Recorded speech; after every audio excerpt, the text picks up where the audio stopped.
Hello student, welcome back to my channel Samrat academy. Student, मेरा नाम आकाश और मेरे प्यारे विद्यार्थियों 50 महत्वपूर्ण प्रश्न मैं लेकर आ गया हूं।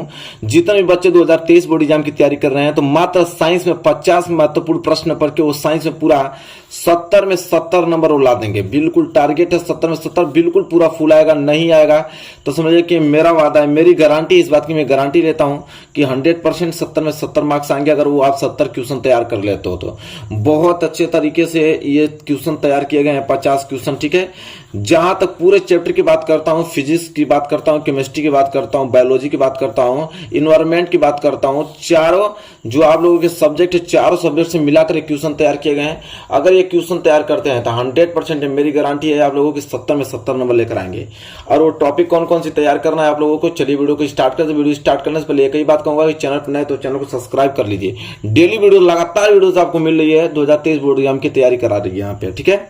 चलिए, पहला पॉइंट जो कि आपको याद करना है, नोट कर लीजिए अभी, ठीक है, इस पॉइंट को, कि संयोजन तथा वियोजन अभिक्रिया। देखिए, रिएक्शन पूछेगा ही पूछेगा, आपको पूछेगा संयोजन अभिक्रिया किसे कहते हैं, वियोजन अभिक्रिया किसे कहते हैं। ये पहला जो आप लोगों का very very most important type है आप लोगों का, जरूर से ही पूछा जाता है, ठीक है। देखिए, बात ये है ना, मैं अभी बताता हूं, ये बात मेरी सुन लीजिए, कि जैसे साइंस का पेपर है तो साइंस का पेपर में 5 कोड होता है, ठीक है। जैसे 2023 में पेपर होगा ना तो 5 कोड, अलग अलग सेंटर के कोड रहेंगे, 5 कोड पेपर बनता है। उन 5 कोड में जरूर आपको देखने को मिलेगा संयोजन तथा वियोजन अभिक्रिया।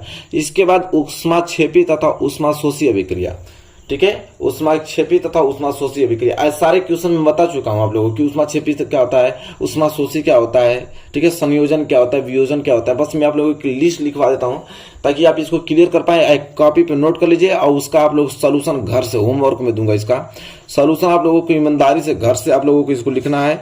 नहीं आता कमेंट कीजिए, यहाँ से जो क्वेश्चन कहेंगे, मैं इंपोर्टेंट क्वेश्चन भी कराऊंगा साइंस का, तो इसी 50 क्वेश्चन में से कराऊंगा कि ताकि आपका क्लियर हो सके। तो ऊष्माक्षेपी तथा ऊष्माशोषी अभिक्रिया। फिर है रासायनिक समीकरण संतुलित करने की विधियां। ये बहुत ज्यादा इंपॉर्टेंट है, क्योंकि आपको कुछ दे देगा यहाँ पे, रिएक्शन दे देगा हिंदी में और कहेगा इसका रासायनिक सूत्र लिख के फिर इसको क्या कीजिए, आप संतुलित कीजिए। या तो तुरंत रिएक्शन दे देता है, बना हुआ बना, फिर कहता है कि संतुलित कीजिए। तो रासायनिक समीकरण को संतुलित करने की विधि आपको आना ही चाहिए किसी कीमत पे, ठीक है। मैं आप लोगों को बता देता हूँ। इसके बाद हम बात करें तो इसके बाद देखिए, अम्ल, क्षार तथा लवण की परिभाषा तथा उदाहरण। वेरी वेरी मोस्ट इंपोर्टेंट, अम्ल, क्षार, लवण की परिभाषा एवं उदाहरण। मैं अब बोलता जा रहा हूं, आराम से आप लोग इसको सुनते जाइए। अम्ल, क्षार, लवण की परिभाषा। अम्ल क्या है, क्षार क्या है, लवण क्या है, तो परिभाषा डिफिनेशन आना ही चाहिए आपको। इसके बाद जो पॉइंट है ना, वेरी वेरी मोस्ट इंपोर्टेंट, कि बेकिंग सोडा बनाने की विधि। ये जरूर से ही पूछता है। बेकिंग सोडा बनाने की विधि, धामन सोडा बनाने की विधि, प्लास्टर ऑफ पेरिस बनाने की विधि, ठीक है। तो यह जो 3 आपको दिखाई दे रहा है विधियां, ठीक है, ये तीनों ही महत्वपूर्ण है। ये तीनों विधि आपको दिखाई दे रहा है ना, ये तीनों ही ज्यादा आईएमपी है, ठीक है। तीनों विधि पूछा जाता है, इसलिए आप लोगों को अच्छे से तैयार कर लेना, तीनों विधि, ठीक है। धावन सोडा बनाने की विधि, प्लास्टर ऑफ पेरिस बनाने की विधि, आपका उदासीनीकरण अभिक्रिया इसके बाद आता है। ये पूछता है कि उदासीनीकरण अभिक्रिया किसे कहते हैं, ठीक है। वेरी वेरी, जितना टॉपिक बता रहा हूं मेरे प्यारे विद्यार्थी, तैयार है तो समझिए कि यहाँ पे 70 नंबर बिल्कुल फिक्स है। इसके बाद हम आगे बात करें तो अगला आपका है धातु और अधातु के बारे में, कि धातु क्या है, अधातु क्या है, धातु और अधातु में अंतर पूछता है, ठीक है। इसके बाद विद्युत रासायनिक श्रेणी क्या होती है, ठीक है। तो श्रेणी संबंधित क्वेश्चन आएगा जरूर से कि विद्युत रासायनिक श्रेणी क्या है। उसमें आपको देगा सजातीय श्रेणी किसे कहते हैं, ठीक है, सजातीय श्रेणी। फिर 2 नंबर का आईपीएससी नाम लिखने के लिए आएगा, ठीक है, कि आईपीएससी नामकरण कीजिए। मैं एक वीडियो बनाऊंगा आप लोगों को आईपीएससी नाम का, 15-20 मिनट का मात्र वीडियो होगा, उसमें बहुत सारे क्वेश्चन लेके आप नामकरण करना मैं आप लोगों को बता दूंगा, क्लियर हो जाएगा। इसके बाद 13वां प्रश्न है कि संतृप्त तथा असंतृप्त hydrocarbon. Very very most important topic, संतृप्त तथा असंतृप्त हाइड्रोकार्बन, ठीक है। एल्किन, एल्काइन, ये सारी चीजें इसमें आती है, ठीक है, कि एल्किन क्या है, एल्काइन का सूत्र क्या है, ठीक है। इसके बाद साबुनीकरण अभिक्रिया। देखिए 14 जो है वो पूछेगा कि साबुनीकरण अभिक्रिया, ठीक है, कि साबुन का निर्माण कैसे होता है, ठीक है, पूछ देगा कि साबुन हमारे कपड़े को साफ कैसे करता है, ठीक है। इसके बाद एस्टीकरण अभिक्रिया आता है। साबुनीकरण अभिक्रिया और एस्टीकरण अभिक्रिया दोनों वेरी वेरी मोस्ट इंपोर्टेंट अभिक्रिया है, ठीक है। ये सारे क्वेश्चन मैं आप लोग कराऊंगा, हालांकि आप लोग को जिम्मेदारी बनती है कि मैं यहाँ पे क्वेश्चन लिखवा दे रहा हूँ, तो जितना हो सके उतना आंसर आप खुद के लिख दीजिएगा, ठीक है। आप भी मेहनत कीजिए, मैं भी मेहनत करूंगा, एकदम 70 नंबर कोई रोक नहीं सकता है। सारे टॉपिक को आपको जरूर तैयार करना है। तो क्या यहाँ तक हो गया था आप लोगों का स्टीकरण अभिक्रिया, ठीक है। इसके बाद मेंडलीव की आवर्त सारणी, ठीक है। मेंडलीव की आवर्त सारणी से क्वेश्चन बनना तय है, यहां से क्वेश्चन बनता है जरूर से कि मेंडलीव की आवर्त सारणी बताइए। फिर दीर्घाकार आवर्त सारणी, मेंडलीव की आवर्त सारणी और दीर्घाकार आवर्त सारणी, ये दोनों very very most important topic है, एकदम तैयार होना चाहिए आप लोगों को, ठीक है, अच्छे तरीके से।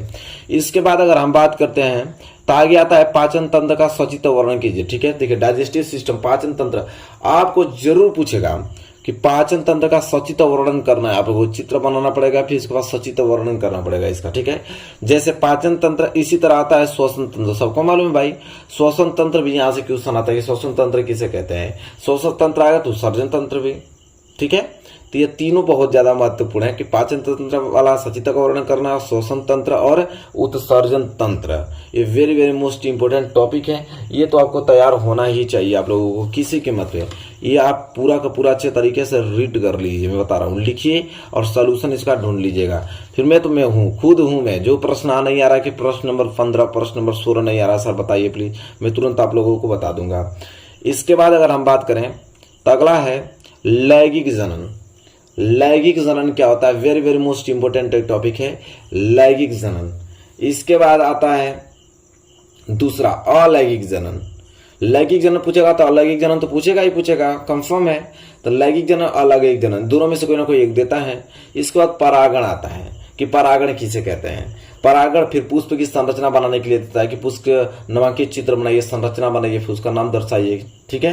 तो परागण और पुष्प की संरचना, अलैंगिक जनन और लैंगिक जनन, चारों topic very very most important है। इसके बाद हम बात करें तो इसके बाद नर तथा मादा जनन तंत्र, नर मादा में अंतर भी पूछ देता है, उनके जनन तंत्र के बारे में पूछ देगा, ठीक है। उनके चित्र भी, फिगर भी पूछता है कि नर का मादा का फिगर बनाइए, ठीक है, वहां पे उनके जनन तंत्र का, ठीक है। अभी मैं आगे लिखा भी हूँगा उसका, ठीक है, टेंशन ना लीजिए, पहले उसको लिखिए। नर तथा मादा में जनन तंत्र कैसे होता है, जनन कैसा होता है, यहाँ से क्वेश्चन आएगा। इसके बाद 26 में डीएनए तथा आरएनए में अंतर पूछता है, very very most important topic है डीएनए तथा आरएनए में अंतर, ठीक है, नोट कर लीजिए। क्वेश्चन नंबर 26 है। इसके बाद नीचे देखेंगे क्वेश्चन नंबर क्या है 27। क्वेश्चन नंबर 27 यह है, कह रहा है कि मेंडल के आनुवंशिकता का नियम, ठीक है। मेंडल के आनुवंशिकता का नियम कितने उन्होंने नियम था, 3 नियम दिए थे, ठीक है। ये सारे आप लोगों को आना चाहिए, ठीक है। मेंडल के आनुवंशिकता का नियम क्लियर, प्रश्न नंबर 27 है। प्रश्न नंबर 28 की बात करें तो प्रश्न नंबर 28 देखिए, यहाँ पे कह रहा है कि एक संकर तथा द्विसंकर संकरण किसे कहते हैं। एक संकर तथा द्विसंकर संकरण किसे कहते हैं, very very most important topic है, ठीक है, कवर करना है आप लोगों को। फिर लिंग निर्धारण की प्रक्रिया, लिंग निर्धारण कैसा होता है उसकी प्रक्रिया स्टेप पूछ रहा है, ठीक है। इसके बाद हम बात करेंगे प्रकाश का परावर्तन। ये तो क्वेश्चन यहां से क्वेश्चन बनता है कि प्रकाश का परावर्तन क्या होता है, ठीक है।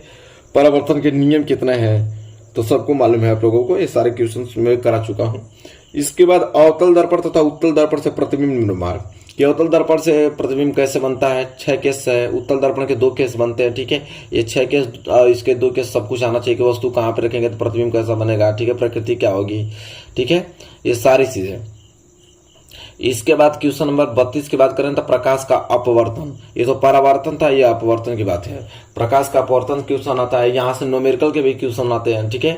न्यूमेरिकल तो आता ही आता है, तो सारे टॉपिक आपको क्लियर होने चाहिए। प्रकाश का क्या है, अपवर्तन।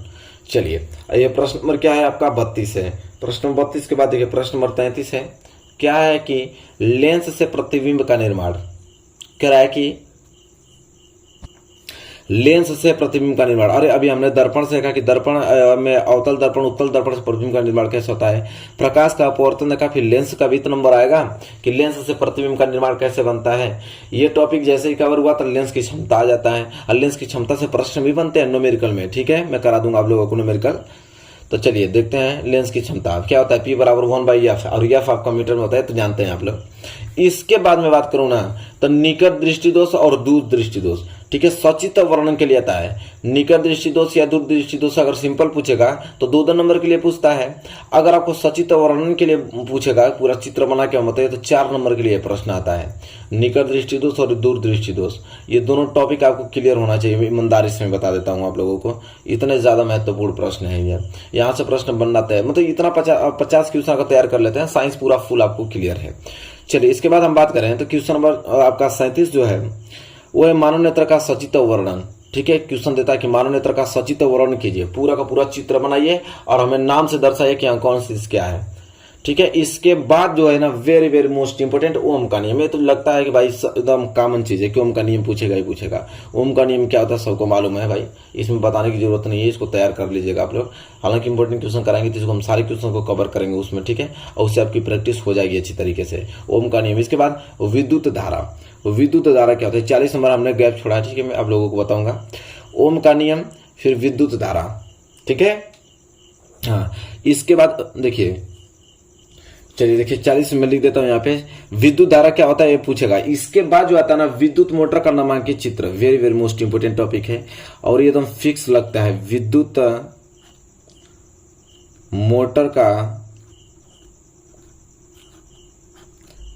मोटर का नामांकित चित्र, ठीक है, नामांकित चित्र नोट कर लीजिए, मेरे साथ नोट कीजिए। 70 में 70 लाना ही लाना है किसी कीमत पे, ठीक है। ये क्वेश्चन पूछता है कि विद्युत मोटर का नामांकित चित्र बनाइए, ठीक है। तो आई होप आपको लोगों को क्लियर हो गया होगा। इसके बाद हम बात करें, ठीक है, देखिए विद्युत मोटर पूछेगा या तो जनित्र वाला भी पूछ देता है कि जनित्र क्या होता है, जनित्र का सिद्धांत लिखिए, उसकी कार्य विधि स्पष्ट कीजिए, जनित्र वाला, ठीक है। यहाँ मैं लिख भी देता हूँ भाई, नहीं तो आप छूट जाएगा तो भी दिक्कत होगा। आप यहाँ पर नोट कीजिए, जनित्र से भी क्वेश्चन आता है, ठीक है। पूछेगा आप लोगों को कि विद्युत जनित्र का मूल सिद्धांत क्या है, इसकी कार्य विधि बताइए, सचित्र वर्णन कीजिए, ठीक है। चलिए दोनों टॉपिक आपको क्लियर होना चाहिए। इसके बाद हम आगे बात करें 41, श्रेणी क्रम या संयोजन क्रम। श्रेणी क्रम या संयोजन क्रम से क्वेश्चन आता है, ठीक है। आई होप आपको क्लियर हो गया होगा। श्रेणी क्रम और संयोजन क्रम, तो ये तो क्लियर आपको मालूम है कि श्रेणी क्रम में आप लोगों का फॉर्मूला क्या बनता है, R बराबर R1 plus R2 plus R3, ठीक है, ऐसे चलता जाएगा। समांतर क्रम में क्या होता है कि 1/R1 plus 1/R2 plus 1/R3, ठीक है, ये तो आप जानते ही हैं। चलिए यहाँ तक क्लियर हो गया। तो दोनों टॉपिक आपको तैयार होना चाहिए, श्रेणी क्रम का संयोजन, समांतर क्रम का संयोजन। पूरा थ्योरी देता है 6 नंबर के लिए कि इसका फार्मूला की उत्पत्ति कहाँ से हुआ ये बताइए हमें, ठीक है। पूरा थ्योरी लिखने के लिए देता है। तो मैं निगमन बता दूंगा आप लोगों का कि फार्मूला का निगमन कैसे होता है, वही 6 नंबर के लिए देता है, ठीक है। इसके बाद आपको बात करें प्रश्न नंबर 43, चुंबकीय बल रेखाएं। यहाँ से क्वेश्चन बनना एकदम तय है कि चुंबकीय बल रेखाएं किसे कहते हैं। देखिए चुंबकीय बल रेखाएं, बायो-सेवर्ट का नियम, ये दोनों टॉपिक आपको क्लियर होना ही चाहिए। जी तो अभी 50 टॉपिक क्लियर है ना भाई, तो 70 नंबर कोई रोक नहीं सकता है आप लोगों को। बायो-सेवर्ट का नियम। इसके बाद हम बात करें तो आपका है कि फ्लेमिंग के दाएं तथा बाएं हाथ का नियम, फ्लेमिंग के दाएं तथा बाएं हाथ का नियम। इसके बाद विद्युत मोटर, अभी हमने डिस्कस किया था, देखिए आगे कि विद्युत मोटर का नामांकित चित्र बने, तो आ गया ना यहाँ पे, और वहां पे जनित्र भी हमने इंक्लूड किया कि जनित्र का चित्र बनाया, यहाँ पे आ गया विद्युत मोटर, ठीक है। विद्युत धारा क्या होता है, विद्युत मोटर क्या होता है, नामांकित चित्र, जनित्र, विद्युत जनित्र का चित्र बनाइए। ये तीनों टॉपिक आपको क्लियर होने चाहिए, ठीक है। विद्युत मोटर तो कई प्रकार हो गया, ठीक है, उसका चित्र बनाना है। जनित्र अलग हो गया, इसको जरूर याद कर लीजिएगा, ठीक है। दिष्ट जनित्र धारा का चित्र बनाइए, ठीक है, उसको समझाइए। यहाँ से प्रश्न आते हैं, ये प्रश्न में कितना है 46 है, तो प्रश्न नंबर 46 तक हुआ। आइए यहाँ नोट कीजिए, प्रश्न नंबर 47, विद्युत जनित्र किसे कहते हैं, ठीक है। वही टॉपिक जो हमने यहाँ पे इंक्लूड किया था 40वां में, तो क्या क्या विद्युत जनित्र आ गया कि नहीं। तो ये सारे टॉपिक क्लियर होने चाहिए, इसीलिए मैं अलग में लिखा हूँ। इसके बाद फैराडे का प्रेरण का नियम, very very most important, Faraday का प्रेरण का नियम। इसके बाद ओजोन परत का अपक्षय, ये आपका इन्वायरमेंट के है, 2 ही क्वेश्चन इन्वायरमेंट के ज्यादा इंपॉर्टेंट है कि ओजोन परत का अपक्षय, ओजोन परत क्या है, ओजोन परत कैसे इफेक्ट डालती है, ठीक है, परावैंगनिक किरणों को कैसे लेके आती है, ये सारी चीजें मतलब है ओजोन परत में क्या सारी चीजें हैं, पूरा डिटेल में पूछता है। इसके बाद ऊर्जा का स्रोत, ऊर्जा क्या है, ऊर्जा के स्रोत क्या है, ठीक है। तो यहाँ से क्वेश्चन आता है इन्वायरमेंट से, पर्यावरण से आता है। तो देखिए टोटल हमने 50 क्वेश्चन आप लोगों के सामने हमने डिस्कस किया, और ये 50 ही बहुत ही ज्यादा महत्वपूर्ण प्रश्न है।